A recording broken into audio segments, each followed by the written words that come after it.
Hello and welcome to MEE Live. I'm Mathilda Mallinson. It's Tuesday, the 30th of June, 2026. Today, how Iran won the World Cup, or didn't lose it anyway.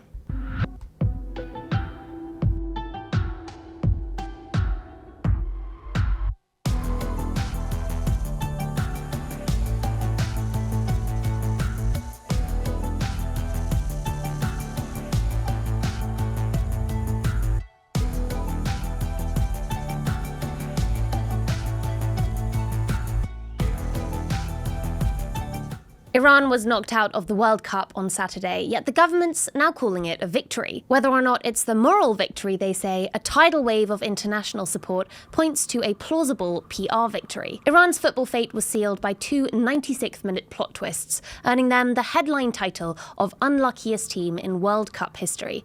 But global commentators hit back hard. Not luck, they said, but sabotage, discrimination, corruption by the hosting USA. From visas to VAR, Iran's World Cup was marred from the start with allegations of unjust treatment. At the hands of a host country, it was forced to play in on the very same day it dropped bombs on their own. Plus, a football federation that invented a peace prize for the president ordering those bombs. But actually, FIFA did nothing.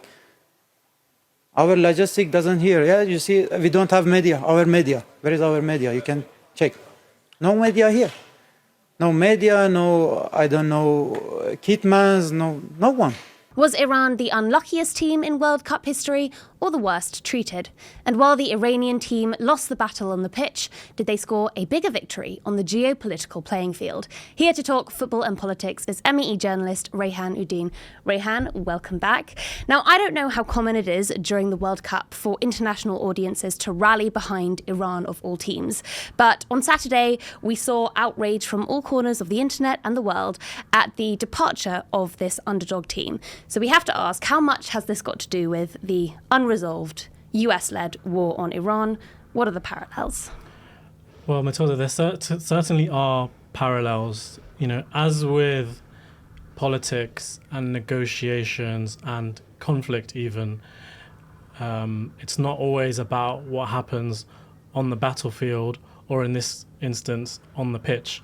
Sometimes it's also about the narrative war or the narrative victory, and it's about PR and who has won off it as well. And I think with regards to narrative, when it comes to what happened to Iran at the World Cup, there was this perception of things being stacked against Iran, whether that was on the pitch with VAR decisions and various things that went against them, which we'll unpack later today, or off the pitch with regards to travel restrictions, visas, and the politicization of the World Cup itself.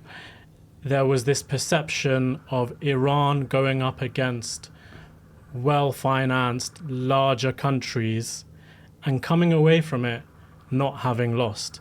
Iran were the only team to have not lost a game and gone out of the tournament. Every other team that didn't lose a game made it to the last 32. Iran didn't. And this kind of almost makes them somewhat of the martyr of the World Cup. You know, they were wronged in some ways. They were ultimately doomed, but they were resilient, and in the end they didn't lose. And to some extent, actually, the government and Iranian political figures are playing into that narrative war. And I'm going to give you two examples of that. One of them is Abbas Araghchi, the foreign minister. A few days ago, after the game against Belgium, where Iran defended really, really well, he wrote on X, "From the football pitch to the negotiating table to the battlefield, every step we take as Iranians is a part of a larger struggle, defending the honor and dignity of our dear people." And then that was followed by the hashtag Minab168 to do with the schoolgirls that were killed in a US-Israeli strike. Now that tweet was accompanied with a picture of the Iranian goalkeeper and the defenders keeping out a Belgian attack, and then a sort of AI image of the girls as angels kind of protecting the ball. So it was a very specific analogy between defending against a Belgian attack and also defending against the US and defending against greater powers, you know, attacking Iran. So they very clearly made the link. And similarly, Mohammad Bagher Ghalibaf, the chief negotiator and Iran's Speaker of Parliament, put out a very similar picture with the caption, "This is how we protect our land." So that connection is being made where, in effect, Iran may not have been victorious. They may not have kind of made it to the next round of the World Cup, but they didn't lose. They didn't lose on the pitch, literally, but they also kind of won hearts and minds and gained respect from many different corners of the world. So the government is clearly trying to draw this direct line between what happened on the World Cup stage and what's been happening on the stage of the war.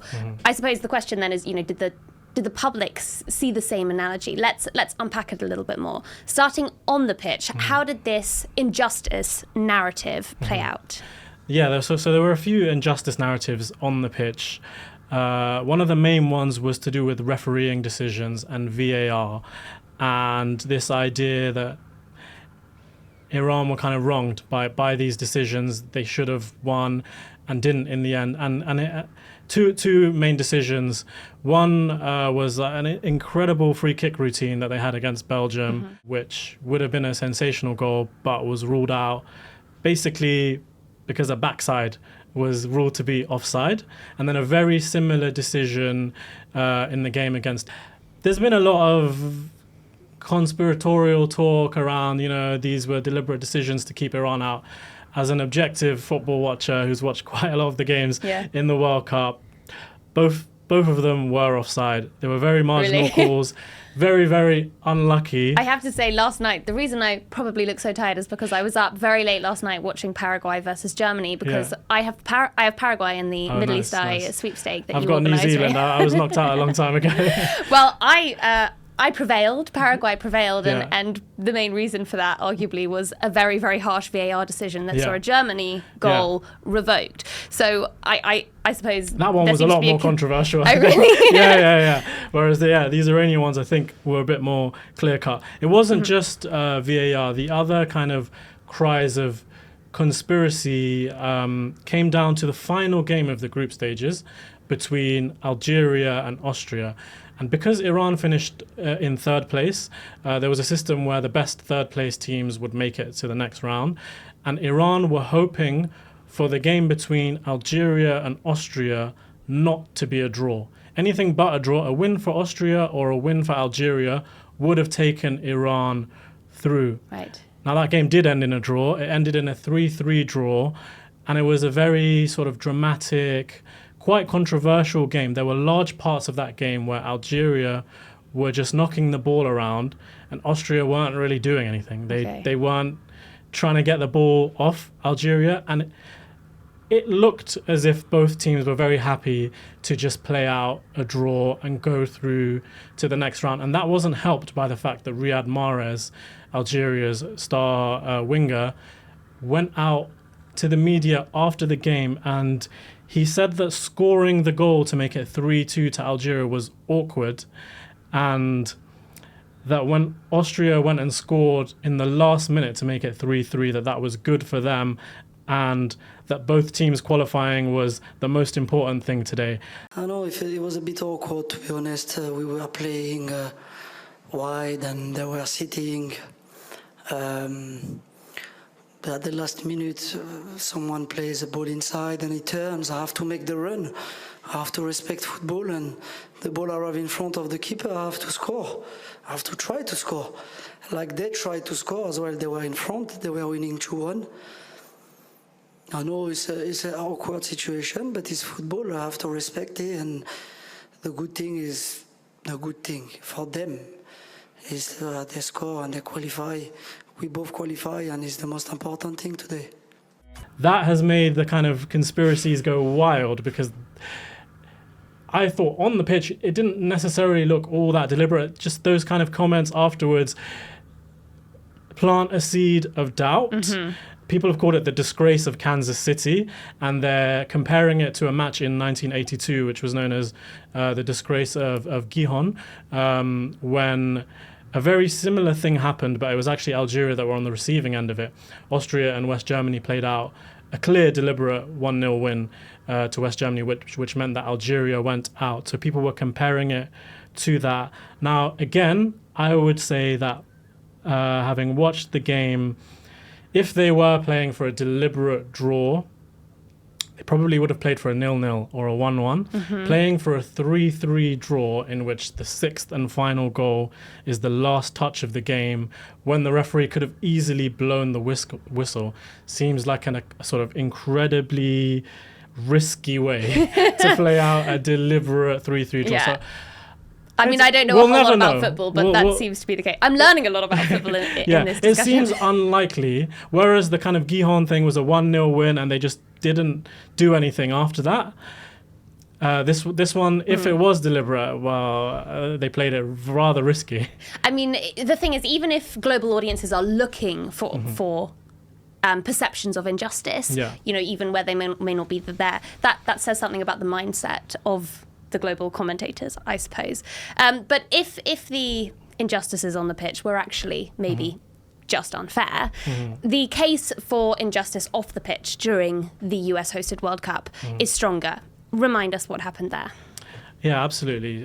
So when it comes to things that Iran faced off the pitch, you know, this wasn't conspiracy or unlucky or anything like that. These were things that tangibly occurred and impacted Iran's experience and ability to play. So even before the war broke out, you know, Iran have long faced sanctions from the US and by extension from other countries in the world that have always made it difficult for sports and for various different sectors of the Iranian economy and of Iranian society. Now, that was all exacerbated by the war which Israel and the US launched in late February.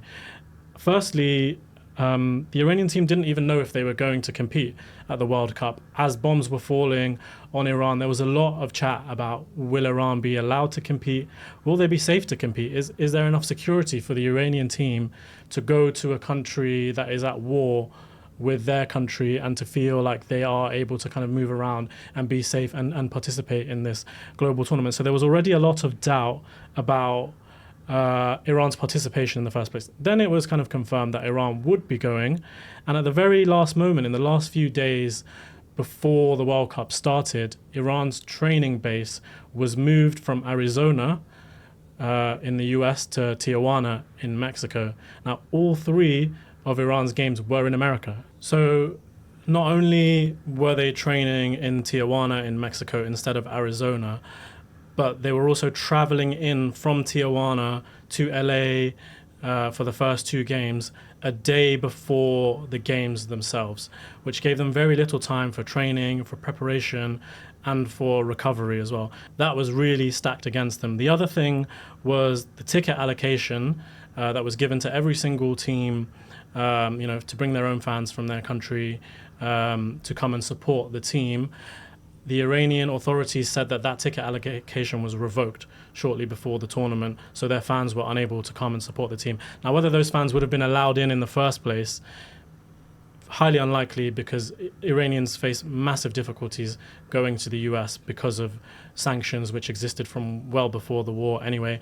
And as we know from this tournament, teams from Asia, the Middle East, Africa have faced massive difficulties with being allowed into the US to support their team. So whether their allocation was revoked or not, it would have been very, very difficult for any Iranians not already in the US to have gone to these games. So, and that makes a difference. You know, if your fans aren't there cheering you on, it's very difficult to win these games. And also Iranian officials that are part of the Football Association were also denied entry into the US.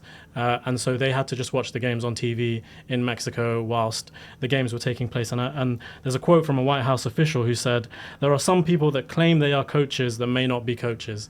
Who he was referring to or what that means, you know, they didn't really elaborate too much on that. But, you know, not having some of your backroom staff being able to be there on the sidelines of the pitch with you, again, makes a difference. So, you know, whilst there might have been sort of perceived injustices off the pitch, there were definitely actual injustices and things that were obstacles that Iran faced off the pitch. And as a result of that, you know, that narrative of them having to come against barriers and still coming away not being defeated, getting these 3 draws, left them feeling like their heads were held high after it. Right. Yeah, I can see that those factors would quite clearly handicap a team. However, it wouldn't be accurate, I suppose, to say that the only hostility came from the US authorities.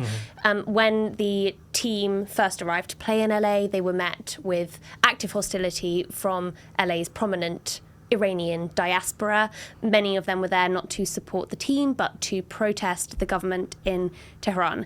Some of this was echoed online. Here's one comment from an Iranian online accusing players of selective morality. They ask, when the regime cracks down, where are they? Silent. When the people rise, where are they? Silent. Well, yes, it was an incredibly tense atmosphere in the first 2 games, and that, this was complete coincidence, but they happened to be playing their first 2 games in LA, home to large numbers of Iranian diaspora, many of whom are anti-government. And so that added another layer of interest and intrigue to this match. And it created a very tense environment. We saw lots and lots of clips online of some of these anti-government Iranians coming up to other fans during the game or outside the stadium that were waving the Iranian flag, the kind of Islamic Republic of Iran flag, swearing at them, accusing them of being sympathizers for the Iranian government. We saw lots of people waving the pre-revolutionary flag with the lion on it, which FIFA had actually banned from being taken into the stadiums, but they were taken in somehow anyway, and there were lots of images of people waving that flag. The team bus was chased by some of these protesters who were kind of swearing at the players. The national anthem was booed. And there were even cases of Iranians supporting New Zealand and supporting Belgium because they don't support the Islamic Republic. And obviously, this wasn't true of all the Iran fans that were at these games. There were many fans that were there that were supportive of the team. But it is very true to say that there were many fans there that were kind of accusing other fans and accusing the players, of being IRGC and terrorist sympathizers and kind of sympathizers for the Iranian authorities. Now, I don't think that's a completely accurate image of those players. Just to give you one example, Mehdi Taremi, the big star of the Iranian football team, in January, he scored a goal for his club Olympiakos in Greece, and he refused to celebrate. And he later explained that that was because of his solidarity with the Iranian people that at the time were taking to the streets. There were anti-government protests that were brutally cracked down by Iranian authorities. And he expressed his solidarity with those protesters. And even during this World Cup, he gave his jersey I think it was after the New Zealand game, to a fan who was clearly waving the pre-revolutionary flag. That's probably something that the Iranian authorities wouldn't have been too pleased about, seeing their star player kind of giving his jersey to a fan that probably doesn't believe in the existence of the Islamic Republic. But I think it just shows the kind of nuances and diversity of opinion within the team. Ali Daei is a very famous Iranian player. He scored the most goals ever for Iran, and he's a very well-known critic of the government and came out in support of the protests in 2022. And there's also the case of Sardar Azmoun, who is one of the most famous current players, who has been left out of the squad. And there are allegations that was because of his disloyalty to Iran. So all that just shows that it's not as clear-cut as you play for the Iranian team, therefore you support the Iranian government. It's a lot more nuanced. There's a lot more diversity of opinion. And just like other parts of Iranian culture, whether it's film, singers, there is a lot of kind of diversity of opinion among the kind of cultural figures in Iran. Yeah, we tend to homogenize, but that's not reflective of reality. I suppose, though, whatever the players think or want or do, the government was always going to capitalise on this World Cup for propaganda. I can see why that would be a concern to its critics, but it doesn't necessarily require the government to impose its own narrative for the wider public to join the dots themselves. So my final question then is, I suppose, has it worked? Was the World Cup a relevant PR victory for Iran in the wider scheme of the war? Well, in terms of PR for Iran, I think it's unquestionable that there was a lot of positive PR around all those things that we've discussed, all the sort of injustices, perceived and real. But Iran were just relatively well received as well. You know, they, as we discussed, they stayed in Mexico the whole time, and there's lots of videos of Mexicans queuing up to take selfies with Mediterranean and other players. Very endearing videos. You know, the Mexicans really warmed to the Iranian team. There's also a lot of clips of Iranians doing interviews after games that have gone very, very viral, particularly those that were in English. There was one of the midfielder Rayhan, who was repeatedly asked questions about politics, about the protesters, the Iranian protesters in LA, and he kind of hit back and said, any problems, that's for us to deal with. That's for us Iranians to deal with among each other. And he literally said, that's none of your business to the reporter. And that went very viral, and people were quite pleased to hear him kind of hit back. And similarly, there was an interview with Mehdi Taremi after the Egypt game where he said, we respect all LGBT people, because he was asked about that. Yeah. That game coincided with some pride activities that were taking place in Seattle as part of Pride Month. In our religion doesn't accept that, but we respect all of the LGBT people. That's their own idea. It's not about us. We are here to play football. We respect all of those guys. Yeah, if you have a question about the game, I will answer. These kind of interviews where they're asked about political and social issues, though, created a lot of chatter online about why are Iranian footballers expected to come out here and talk about LGBT. Yeah, because I saw that clip from Taremi where he said, yes, we support all LGBT people. Yeah. If you have any questions about the game, I'm here to answer those. Yeah, exactly. And Trevor Noah had a good segment of his podcast where he talks about Middle East teams. Iran in particular are expected to talk about the state of the world and all these issues that are kind of beyond what they're there to do. Whereas, you know, how often would you see the US team being asked about ICE and being asked about Trump's policies, or European teams being asked about Islamophobia or the rise of the far right? It's almost never going to happen, right? It seems very unlikely that something like that's going to happen, but there's this perception that Iran were being held to a different standard, and yet they spoke very, very articulately, and a lot of these clips went viral off the back of quite difficult questions. So I think all of that together, you know, the performances in the interviews, the performances on the pitch and not having lost, and all the cards being stacked against them, meant that, you know, we can't conclude that Iran won the World Cup. They obviously didn't. They're out of the tournament, but they may well have won the narrative World Cup. And I think, as with the World Cup, the sort of irony of the US's approach to the war is that the displays of US brute force sort of caused, well, a rallying around the flag inside Iran, from what we've heard from a lot of guests, and a growing sympathy for the country from outside Iran. The lesson from both is people root for the underdog, not for the bully. Yeah, I mean, there are, again, comparisons, like we mentioned at the beginning. You know, the US was seen as a bit of a bully with Israel for going into the war.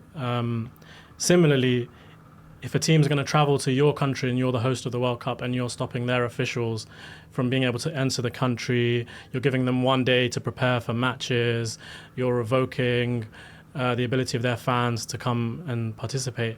For Iran and for lots of other teams, is definitely a PR failure for the US. Rayhan Uddin, thank you so much for joining me here today. And to all of you watching, thanks for tuning in. Like, subscribe, make sure you're following us on social media at Middle East Eye. You can email meelive@middleeasteye.net. I'll be here live at 5 every Tuesday and Thursday, noon if you're in New York. See you then.